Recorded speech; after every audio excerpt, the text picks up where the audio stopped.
people who are living in cities represent a complexity of the human experience that we've never organized around. If you have a democracy and you need your public to be able to be engaged, you need to have a system for doing that. We actually don't have one for that kind of public. Today on the podcast, we're exploring the world of civic design and reimagining what public engagement in demographically complex communities might look like. There are no complete solutions. You have to learn how to make decisions in the midst of ambiguity, which means for you internally, you have to have your own dialogue with yourself. I'm your host, Sarah Hansen. In this episode, I'm talking with an MIT professor who bravely navigates along the deepest rifts in our public discourse, and who works with students and communities alike to step consciously into these spaces. My guest today is Professor Ceasar McDowell, who teaches course 11312, Engaging Community. But before we get into our conversation, we wanted to pause to remember that so many of our OCW team members, and probably many of you, have lost people that they love over this past year.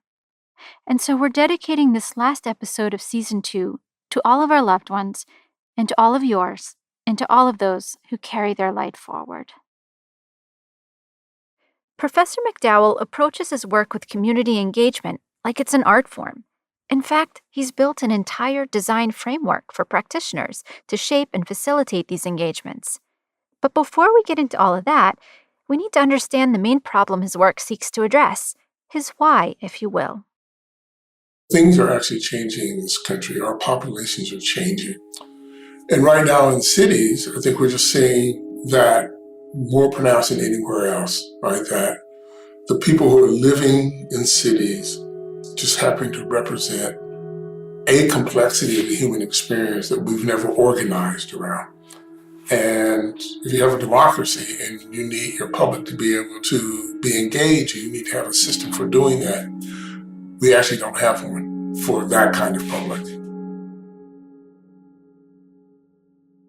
A lot of Professor McDowell's course and work center around the idea of democracy.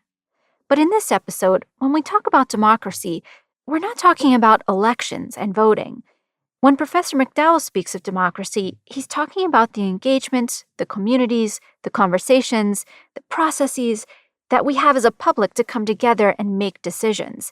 And a lot of these processes that we traditionally consider democracy in action are a little outdated.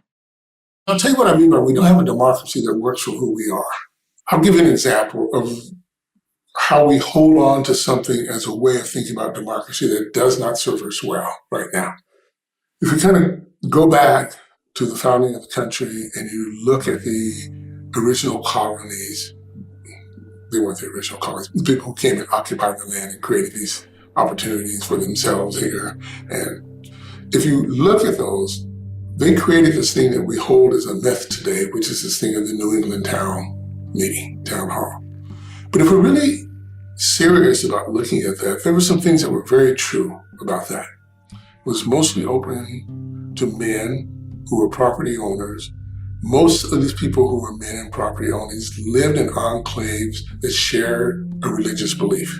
Okay, so you take that as a core, and you then build processes around that core that allow you to come to decisions, right? Over time, what we've been doing is say, well, we don't want to be that exclusive. We want to let a few more people in. So we modify that a little bit more. And over time, that's what we've been doing. We've been modifying it more. And then you get to something like the presidential debates. And what do we have? What do we say is the way we let the public into this conversation? These televised town halls. They have no reality or connection to the complexity of who we are.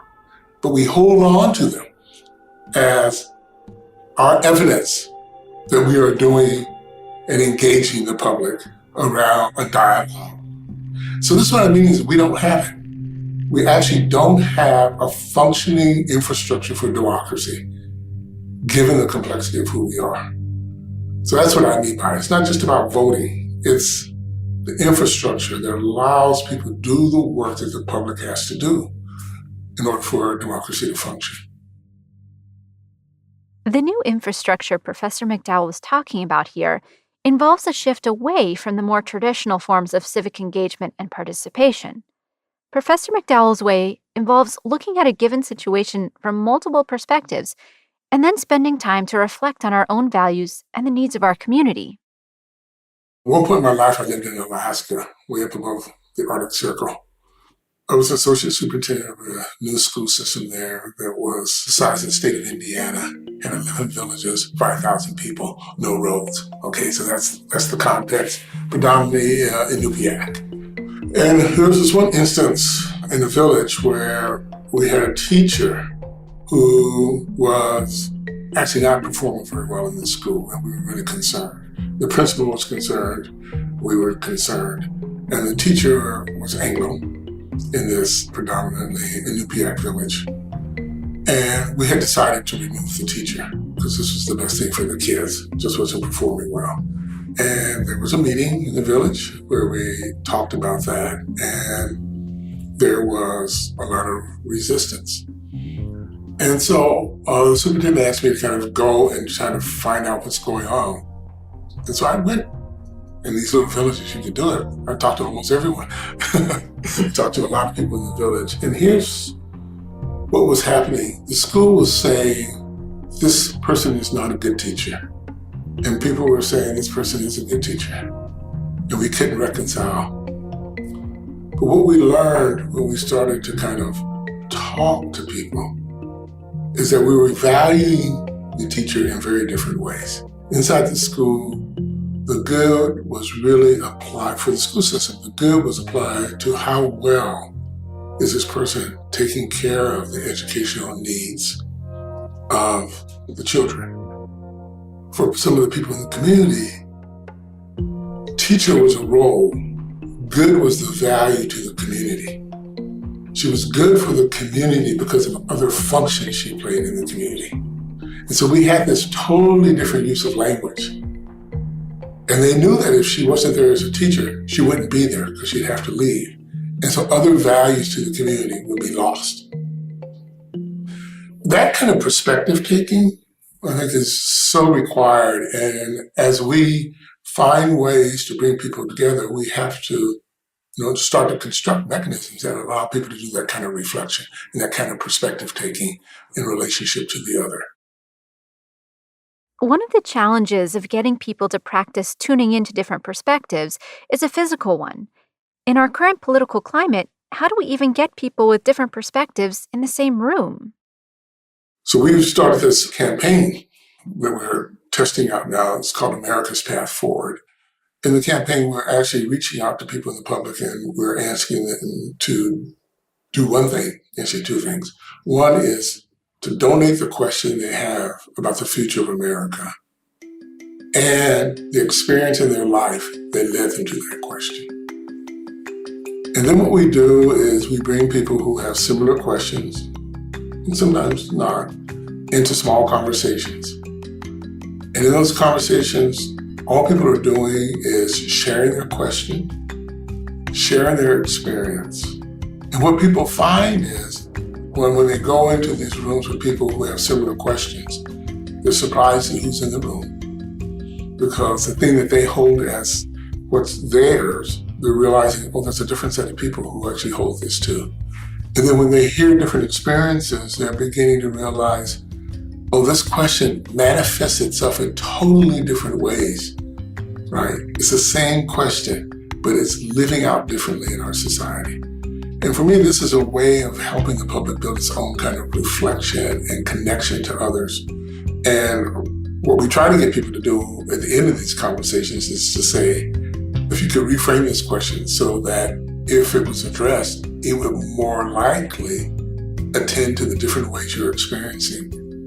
How would you reframe the question? Just getting people to start to think that way, holding the public as curious intellectual beings and encouraging them in that, to say, yes, this is hard work, and yes, you can do it. Professor McDowell has worked with a team to create a tool for having better public conversations. The tool is called the Civic Design Framework. I was curious about how the design element fits into this kind of community engagement work? Yeah, so when I think about community engagement and design, the reason I put those two together is to talk about the purposefulness of how we go out in the world and create engagement processes, and that they actually are designed and can be designed, right? The main thing I'm trying to get people to pay attention to is when you're putting together an engagement process, you have the ability to construct it for certain kinds of outcomes and processes that you want to have happen and connections you want to have happen.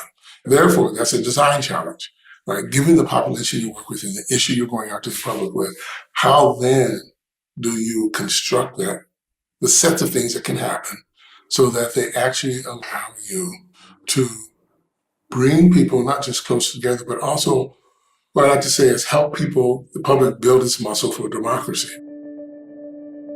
The Civic Design Framework gives us a way into these conversations that are central to having a truly functional democracy.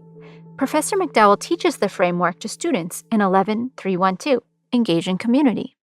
We really use the Civic Design Framework as a tool for organizing thinking and projects. And the framework really has two components to it.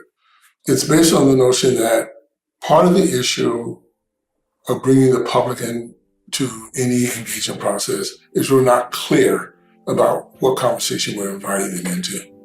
Our problem in our public discourse and engagement process is we often invite people into one conversation, and then when they get in the room, we set them up for another. So we will say to them, come imagine a new Sarasota, Florida, and you go into the room and you have three choices to make. So basically you've set people up, right? And no wonder people are really dissatisfied. The other thing why it's important to know which kind of conversation you have is that they each require something different. If you want to be in a framing conversation with someone, that's totally different. You're using really different cognitive structures than if you're in the ideation process, right? Because in the ideation process, you're trying to ignite imagination. And in a framing conversation, you're really trying to deeply understand experience and what's happening in the world. So those are very different, right? And so if you don't know what kind of conversation you want to have in public, you're not going to design it the right way. What's really exciting about Professor McDowell's class is that he doesn't just teach the theory of this civic design framework. Students are also invited to bring forward actual cases from the communities with which they're already engaging, where they can implement the design framework in real life. I always try to generate this opportunity for students to say, here are the things we want to work on, and then to negotiate among themselves which ones they really want to move forward on. We did one in Mexico, and that one is actually interesting. It was a former alum of our department who had just stepped into this major role in a new government in a town in Mexico. And they had got there through kind of a popular, all grassroots campaign. And now they wanted to figure out how do we carry that into a structure, into governance that actually allows to keep the public involved. And so the class is really helping them through that design. So it's always that kind of some problem, some place where people are trying to figure out how to broaden and diversify how they're engaging with the public. One of the realities of collaborating with real people in real communities is that practitioners often find themselves in situations where solutions are complicated and sometimes not complete. Professor McDowell offered some important words of wisdom for practitioners new to fieldwork.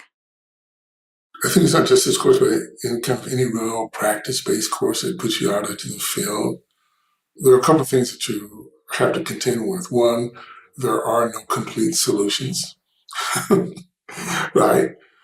You have to learn how to make decisions in the midst of ambiguity. You have to do it, which means for you internally, you have to have your own dialogue with yourself to understand how you're holding on to the things that you believe, even though you're not able to really achieve them, right? Within the midst of any one project or any one initiative, but you still not letting it kind of get to you. And one of the ways we talk about this is I make a real distinction in our class around how we talk about things. So for example, In our society, we're really good at what I would say this kind of language of evaluation, how well something is or not. And we're also good at the language of critique, which is different than the evaluation. And we're really good at this language of possibility, right? Really looking into the future. What we're not really good at is talking about the reality of what I call the language of transition. And the reality is we have things we want to do.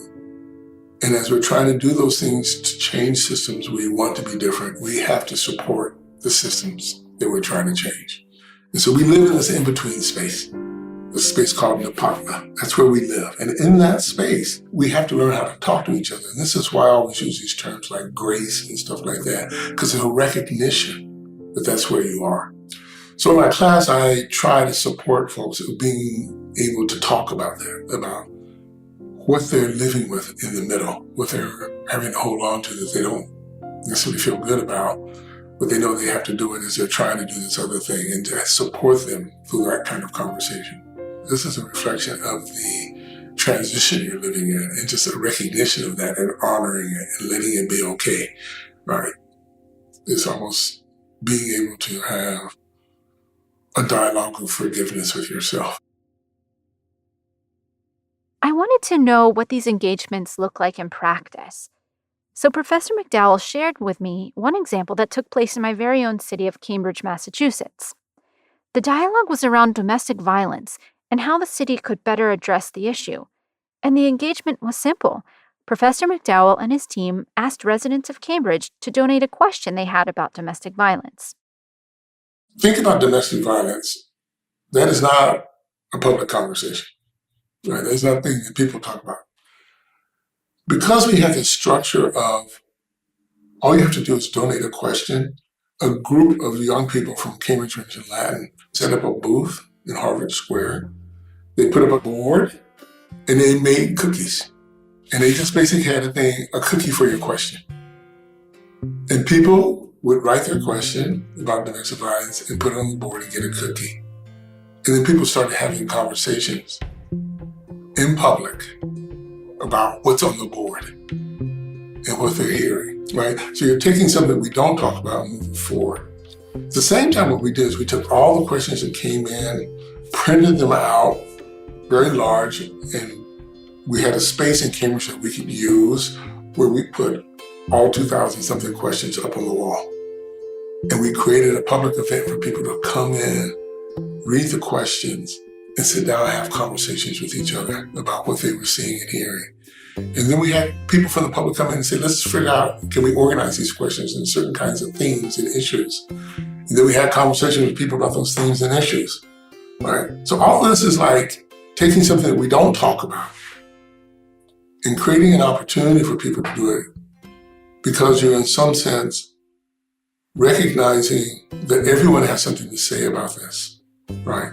But if you do it in the right way, you don't try to tell them what they have to say or how they have to say it. You just create that opportunity that equalizes voices. People step up. This idea about equalizing voices and bringing everyone to the table is incredibly important in Professor McDowell's work.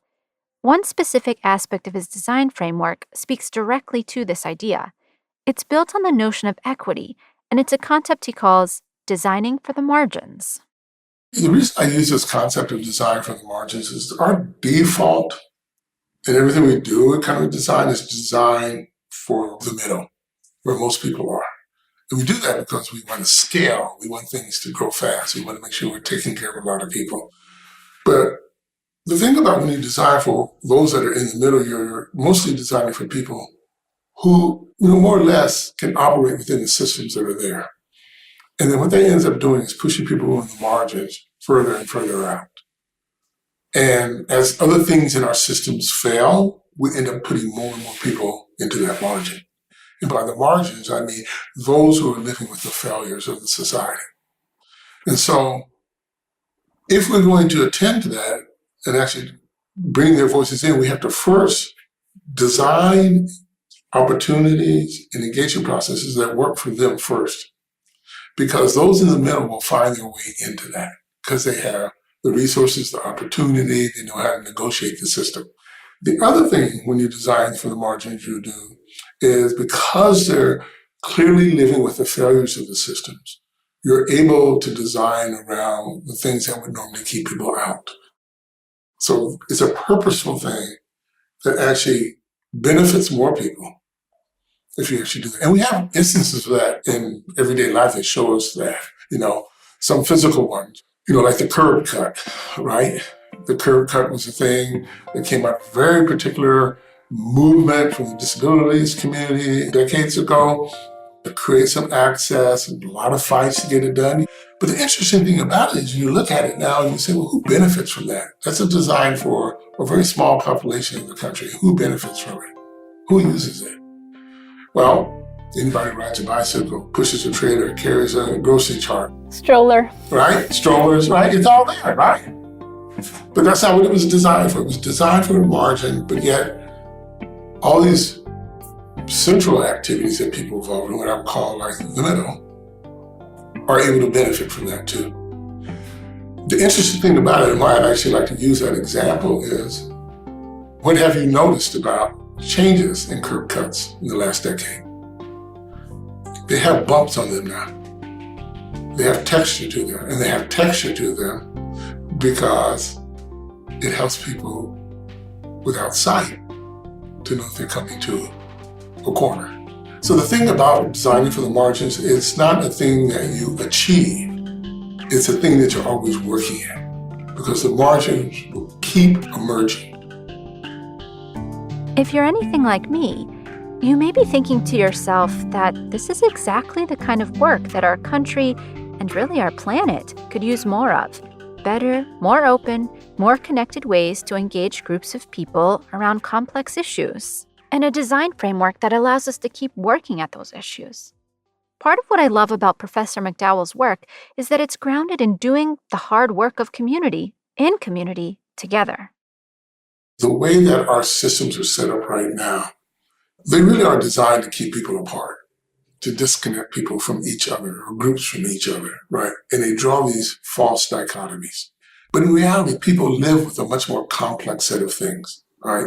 So for example, you take the movement for Black Lives and you take the way that, in a very powerful way, using the notions of defund the police, some have used, and others to change what policing is, right? Because they have seen the evidence over and over again of the devaluing of Black lives within the midst of the police.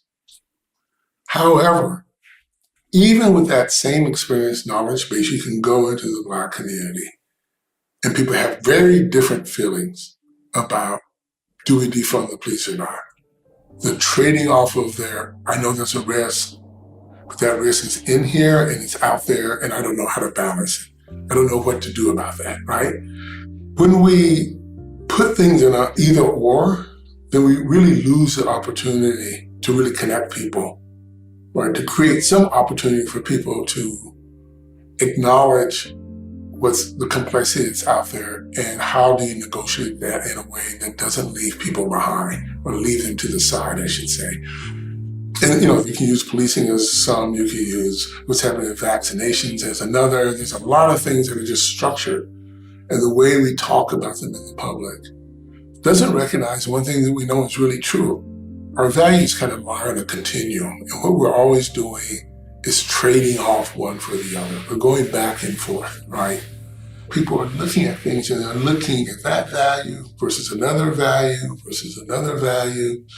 And why that's important for public conversations is if we can step away from saying your value is this and mine is that, and you can get people in the space to realize, oh, this is how you're trading off this set of values, and this is how I'm trading them off. Then what you realize is people have within them the same values. They really are just shifting and weighing them differently at different times. And that creates more of an opportunity for people at least to see the other. They may not agree, but they begin to see the other. And that's, in our society where so many groups of people have been so dehumanized, our first step is to let people be seen. Through all the social upheaval and the many defining events of 2020, Professor McDowell has continued to spend a lot of his time engaging with students. He often works with smaller class sizes so that he can develop the close relationships he feels are essential. This kind of close contact allows him to see into students' lives beyond the classroom, and he shared with me some insights into what he's seeing and what educators can do to help. I think students are dealing with a lot right now, and it's not just because of COVID. I think our society is in a huge transition. I can't tell you how many students I have right now who don't feel connected to their families anymore because of what's going on politically in this country. That disruption that people are sitting with. And so then you ask, how do we as educators, knowing they're sitting with this, help them to actually move forward in a way that is going to allow them to be generative with other people in the communities they work with and also find their own path. And so for me, teaching always has to be grounded in a reality. You have to be working with others who are actually dealing with the problem or the issue or who want to do something, and you just have to work with them. And it really is about lifting up and supporting people through that process of working with others and working with yourself. In some ways, a lot of my teaching is, yes, it's about substantive issues, but it is also about helping people develop not only just a theory or practice, but a reflective strategy for themselves as they move through their careers and through their lives. There's a lot of excitement about Professor McDowell's work and teaching, so we had some really wonderful listener questions sent in for this episode, and we're excited to share 2 of them with you now. Here's one a listener sent in. For people who are used to having privileged access to policy discussion and implementation spaces, what habits should we watch out for? Are there subconscious attitudes or behaviors that get in the way of including historically excluded people? That's a really beautiful question. I think the number one habit we have to watch out for is the habit that we actually understand the issue, right? That we fully understand it. We have to make space for people to be able to reframe the issue as we understand it. If we hold on to our frame from that position, we will never really fully be able to include others. So for me, that's the critical issue. And that means we have to make time and space for that. And that pushes against so much of what we, when these policy arenas think about, because we got to do everything. We got to do everything. We got to do it and we got to get it right. And I think the mantra should be, we're going to do something. We're not going to get it quite right. We can take some time to maybe understand it a little different. We're going to do something then. We're not going to get it quite right. We're going to take time to understand it differently. It's like, because that's the reality. It is the reality. So we have to acknowledge it. And to close, one more listener question, one that very well may have been on your mind while listening. Is it easier or harder to have difficult conversations in small groups or large town hall settings? How do we scale up dialogues? How do you adjust the questions, the tone, the pacing to accommodate large and diverse audiences? I'm a firm believer in small-scale dialogues to deal with really difficult issues. If we try to do it in large-scale audience, you can't have everyone's voice in there, which means you're inevitably silencing certain people. And I'm not saying don't do large-scale events, because it's good sometimes just to sit in a place and listen and hear and watch others. That has value. But the transformational piece for everyone, I think, is being in small space dialogues with others. I think we need work in turning our technologies and designing our communication systems to support that kind of listening and conversation. And that's not what we have, right? They're driven by other things. And that's one of the problems with them. So I think we can get there if we shift our attention, our design attention to that. And the reality around it is all of our incentives for creating things like that are in the opposite direction. It's like, it's really hard to build technologies that are designed for the margins that are going to actually scale, right? Because you have all these other things going on. It's a challenge. I don't think it's a challenge that can be met.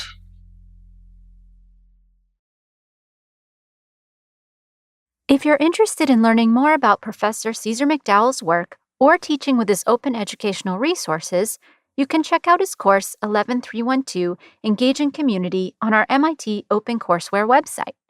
You can also listen to his podcast, We Who Engage. It's available wherever you listen to podcasts. Thanks for tuning in for our second season of Chalk Radio.